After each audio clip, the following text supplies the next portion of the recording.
Thank you. I'm Cllr Peter Graham. I represent the ward here in Fulham Reach, which Charing Cross Hospital stands right in the middle of. And I'm a Conservative, that's very true. I'm also here representing the council because we feel very strongly that what is happening is not right and is not fair to the people of this borough. I have a personal reason to be here, because 9 years ago I was rushed into Charing Cross Hospital, having passed out, and the NHS saved my life in that hospital. Charing Cross Hospital saved my life. I had encephalitis, which my sister, who's an NHS hospital doctor, tells me has a 10% mortality rate. So thankfully or unthankfully, I'm still here today.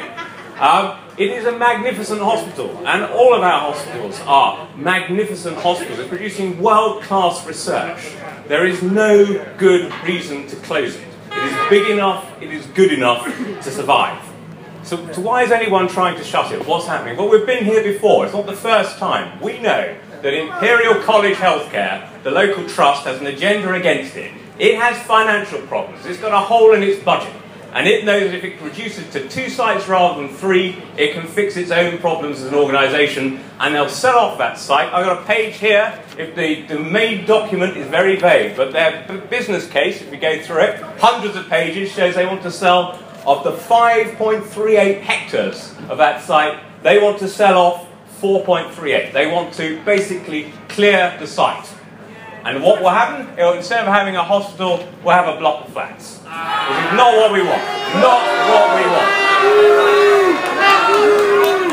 So we also have to be clear about what's going on. And as the only Conservative, which may or may not make me popular here, I do want to respond to one thing. The budget, and NHS North West London will tell you this if you ask them, their budget is going up. Okay? So it's not a straightforward cut, their budget is going up.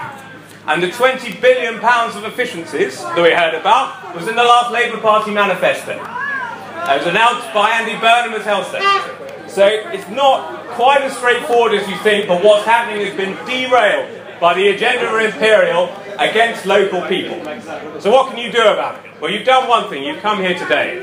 I hope you've all signed the petition as well and responded to the consultation. But there's one third very important thing you can do that gives us a real chance.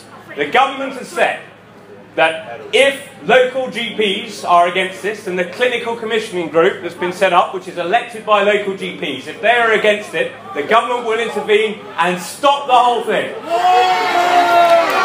So what you need to do in the next 3 months is go back, talk to your GP and ask them why they're doing this and how this can possibly be in your interest as a patient. Thank you.